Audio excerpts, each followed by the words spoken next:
Yeah, that little lion, a bit of a fright, but not a dreadful fright, just a little one. Sweet little lion. Now, for those of you who are perhaps a little bit confused about this mange story, let me tell you a bit about it. There are two main prides in our traversing area. The Nkuhuma pride, which is this pride, consisting of 5 lionesses and 8 little cubs.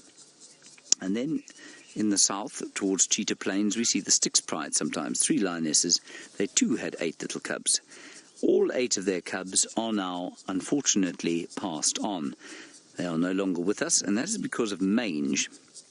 Now, mange is a disease caused by a mite. Well, it's the same thing that humans call scabies.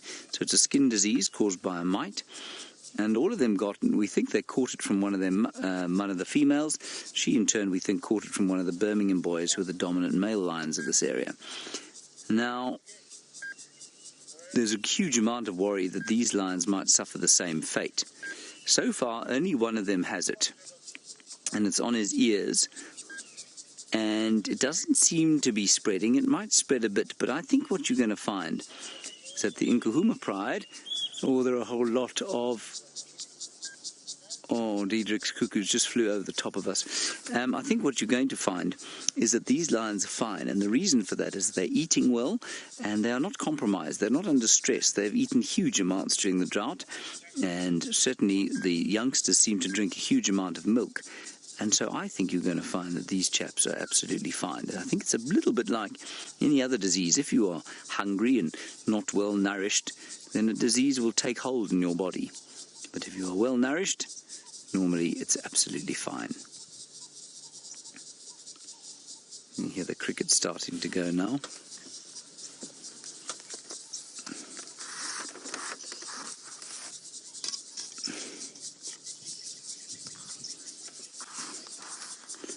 Hello, Daniel. A very valid question as we look at this little lion. You say, when do lions start growing manes? Daniel, they'll start to grow manes normally at about a year old. You can tell whether a male or female is a male or female just by looking at its eyes. Not as its eyes, at its face. You can see then that the mane starts to form, if you like.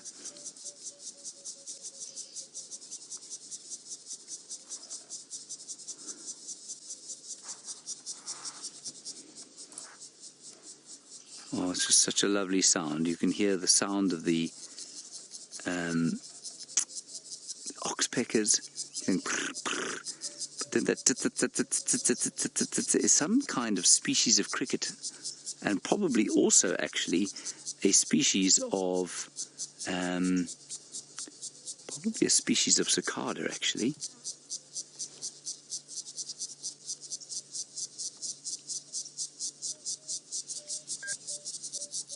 There we go, a little bit of movement now.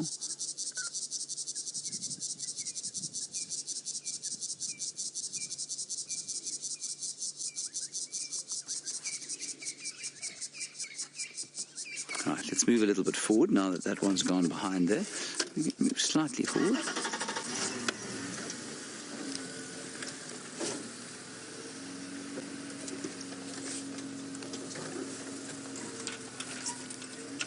There we go. There was a male in here as well, I think, this morning.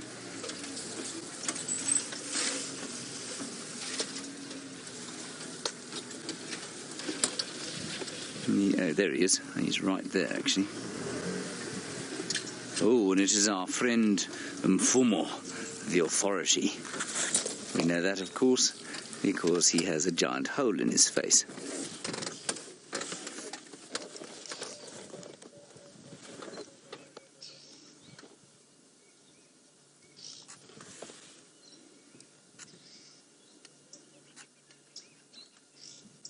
Yeah, that's not ideal, is it? You may have noticed, of course, that the light has dropped, and that is because this cloud is coming in from the south, so maybe we'll get a bit of rain. Now, we have talked a little bit about the fact that the lionesses are running out of milk. I don't think it's going to happen. Well, I mean, it is certainly happening for some of the older ones, which must be now... How old are the oldest ones? Well, they can't be much more than 5 months old by now, I think. So there should still be quite a lot of milk left in these lionesses, especially for the youngest ones, which are probably only 3 months old now. They're all eating meat at the moment, but they will all still be supplementing their diets with milk. They wean completely at about 6 months old.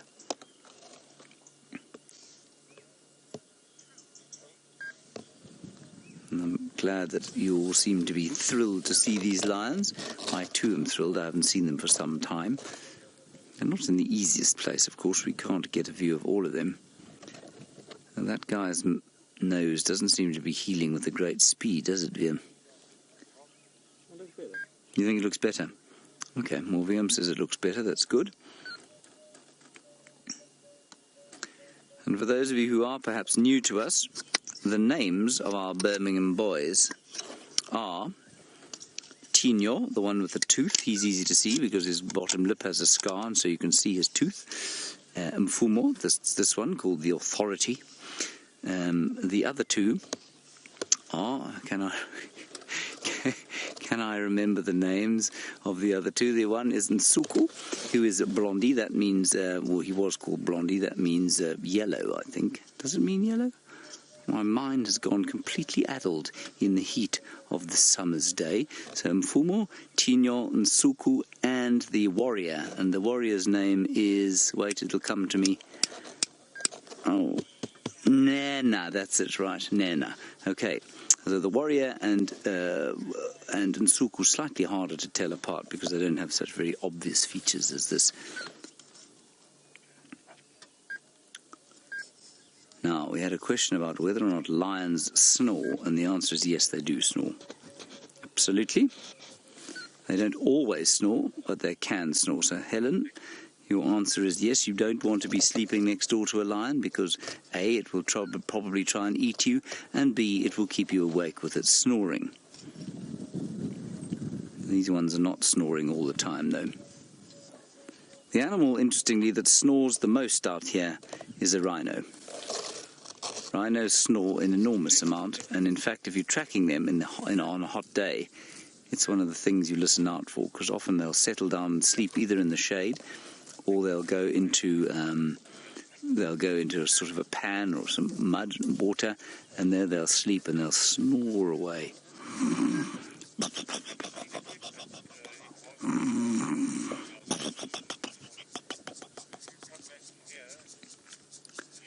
These chaps are being very silent about their sleep, though.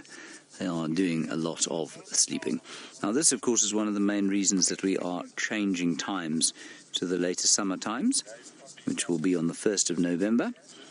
And that's just because it'll give us an extra half an hour for them to actually get up and do something. At the moment, as we go into the summer, it's so hot right now. And we've only got 40 minutes left of drive or so. And because of that, I mean, it's unlikely that these lions are going to do too much before 7 o'clock this evening, actually. Oh, there we go. We've got a bit of a look there from the male. High action here. Hello, Elizabeth. I suppose this is something we don't really discuss a huge amount. How large is a lion's territory? Well, Elizabeth, it very much depends on the area you're in. In this particular area, the lionesses have a pride. Oh, here comes a lioness. It's high action here, VM. My goodness. I don't know where to look. She's going to lie down again and sleep.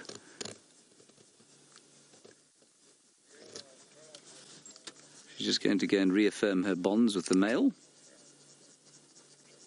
Oh, that's quite sweet, isn't it? Lions are very affectionate with each other if they're not feeding.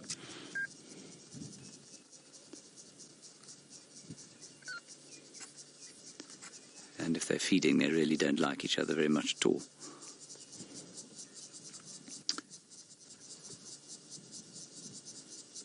Okay, the action has died down. Now, the lion territory, these lions, the Nkuhuma pride, has a territory of roughly 10,000 acres. So that in hectares is about 2.5. I used to be able to do this entirely by by memory. It's about 4,000 hectares or so. Yeah, that's right. 4,000 hectares, 10,000 acres, roughly the size of the Nkuhuma Pride territory. The males' territory, the Birmingham boys' territory, 2.5 to 3 times that size. They definitely cover about 3 pride territories, but spend most of their time with this pride and with the sticks. And so their pride, their territory, remember they're not part of the pride, they're part of a coalition which dominates a number of prides, and their territory is probably about 30,000 acres in extent.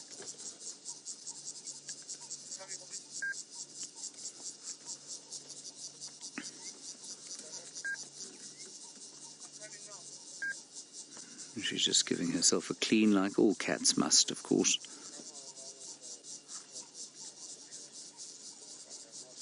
You can just hear all of the insects now calling. I wonder if it's not going to rain. Hello, Girl of Fire. Now, of course, we've given all the Birmingham boys names. You want to know why on earth we don't give the females names. Well,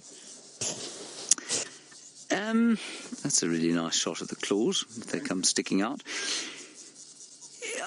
There are a few reasons. The first is that the whole pride normally gets a name, so we don't normally name the individuals in a pride, often because they're actually quite difficult to tell apart. These ones, if you look at them for long enough, you can actually tell them apart. One of them's got amber eyes. One of them is noticeably younger than the others. The other 3 you could probably tell apart, one by the length of its face, one by the fact that it's noticeably older than the others, and so you could probably give them names. The convention generally, though, is that we give the pride a name, and then if there's anything obviously distinctive about one of the pride members, like Amber Eyes, for example, we call her by name, then we'll call them by that name. Which, interestingly, there's no real reason why we shouldn't give them names, other than the fact that they're not that easy to identify.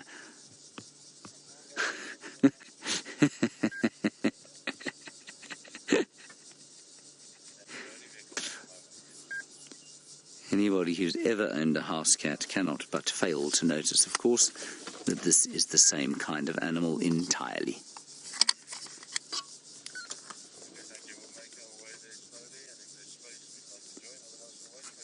That's so sweet. She's trying to catch one of the flies. I think also there are a whole lot of little dragonflies that Viam spotted earlier knocking about here.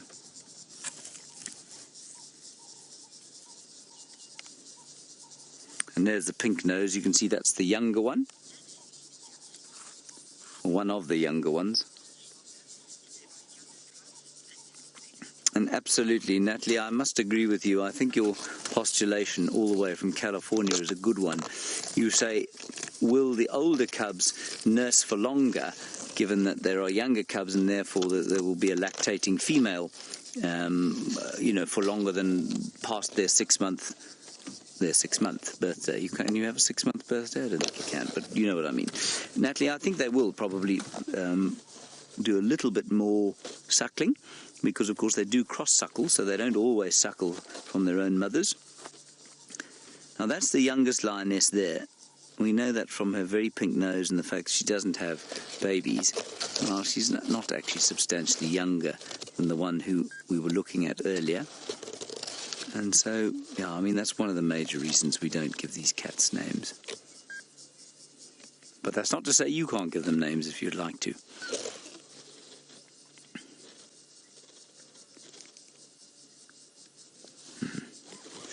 Beautiful. They're all peacefully asleep again. I think we'll sit here for another 5 or 10 minutes, and if they do not wake up and do something useful by then, we'll probably head off and see what we can see. In the meantime, Byron has found a primate other than himself. Let's go and, well, I'm not sure he qualifies as a primate, actually. Let's go and have a look. Well, we have a little bit of action here, everybody. There seems to be some kind of, action. The male has got up. He's been testing whether that young lioness wishes to mate with him by smelling. Now, she's been doing that for some time, actually. It's not the first time. And I don't know if you can also see how much darker it's got suddenly. This is not because the sun has disappeared. It's because of the cloud coming over. There's really quite nice yellow light formed over the place. Ooh, they've got quite an intimate little scene going on here. Not in the sort of most intimate way. Let me just move back a little bit. No, she's not interested in him at all.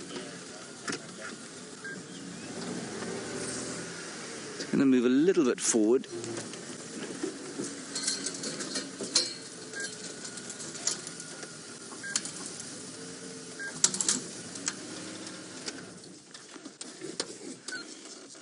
She's not interested in the slightest. I suspect he's been doing that all day, moving up towards her, testing if she's ready to mate, lying down next to her as if to say, let's chat. And she says, to hell with that, gets up and walks away and goes to join her friends.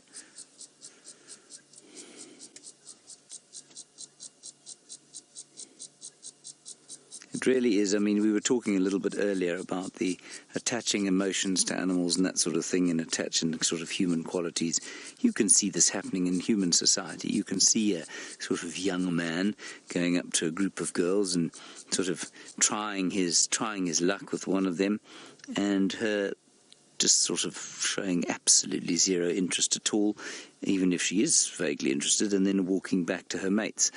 And I mean, I see that with these, you see that with elephants, you see it with baboons and monkeys, and to call that anthropomorphization, I suppose, is true, but gosh, I don't think we can be too far wrong with things like that.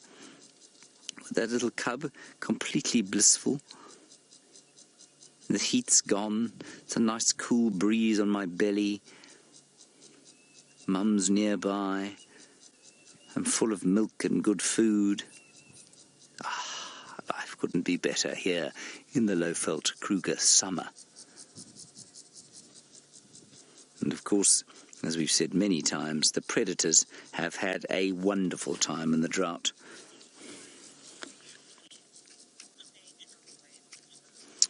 Hello, Debbie, and the answer is yes, absolutely, completely. You say, will the mange go away if the lions stay healthy?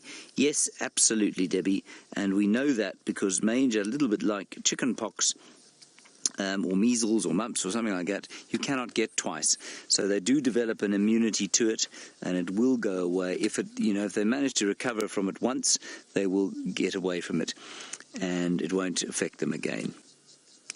But you can see it has not spread to any but one of the cubs, and it's possible that that cub just had a little bit less food. It's possible that it's genetically inferior. And one of the great, or not the great things, if you want to put a positive spin on what happened to the Styx cubs, you might say, well, that's natural selection at work. They didn't have the genetic ability to fight off the parasites, and maybe that's why they died, and maybe that's not necessarily a bad thing, because you don't want those genes passed on to another generation. And the opposite could be said perhaps for the Nkuhumas. Now that foot, everyone, is about the same as a sort of average-sized man's hand, which is about my size hand, I suppose, bar the last digits, at least the last joint on the digits. So the first two digits of the fingers, and that's how big that is. So that's a pretty big hand. And the male, you'd include the digits. As you can see, she's very satisfied here. I must confess the atmosphere right now is just electrically wonderful. Well, it's not electric, it's expectant. It doesn't feel sort of tense at all, but it does feel just gorgeous with the grey cloud coming in from the south, sun setting, the heat dissipating, a little breeze blowing through. I think the lions pick that up in the same way that we do. Anyway, the reason we stayed here, of course, was because there was that little bit of action. I think we'll do another sit for a little bit longer, and then we might move on.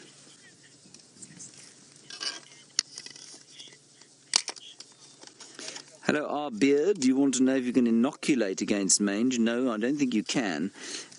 What you can do is you can treat it. I mean, you can bathe the animals and you can treat them. I think you treat it symptomatically pretty much. But it's very difficult, of course, in a wild lion population. And this is a wild lion, so we're not going to try and do it here. I think if the Southern African lion was endangered, I think you'd find that then there might be an attempt to step in. But it isn't, and the Kruger Park has a very safe and stable lion population, and those cubs that have died will almost certainly be replaced. In fact, they have almost been replaced. One of the lionesses has given birth already, so I think you'll find that although it's delayed the growth of that pride by some time, it won't do it permanently. And so while we quite understand the very strong feelings that some people have towards trying to help animals, and it isn't, of course, a credit to people when they feel the suffering of animals themselves. I mean, it's a great credit to human beings that we do feel that, but sometimes it's just better to let nature take its course, and certainly my experience in the Kruger Park indicates that almost always when we get involved, Sindile being a noticeable exception, when we do get involved, then when we get involved, it normally ends in some kind of tragedy. Oh, hang on a second, you're not going to be able to see this, but there's another lioness through the bushes there, and I suspect she's with all the other cubs. All I can see is many bundles of fur through the bushes. Can you see them there, Vim? There we go. No. They're sort of through there. Anyway, they're there, everybody. The rest of the pride is lurking in the bush where we can't get to them. Let's have one last look here, and then I think we're going to press on, see what else we can see for the last few minutes of the drive.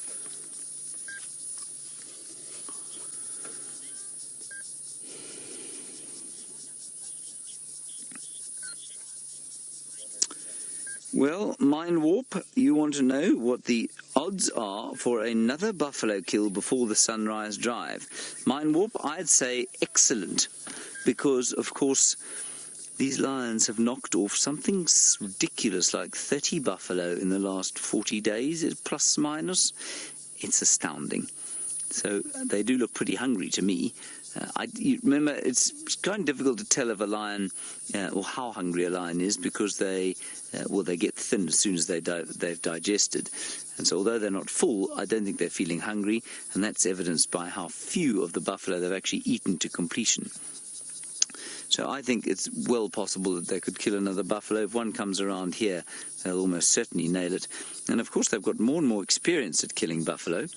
And so I think as the summer progresses and the buffalo gets stronger, they'll probably still keep to hunting buffalo with all these hungry mouths to feed.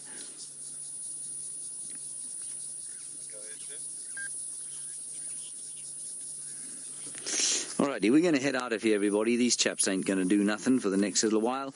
We'll go and see if we can't spot something else exciting before the end of the drive. While we do that, let's see if Byron, the primate, has managed to find a leopard.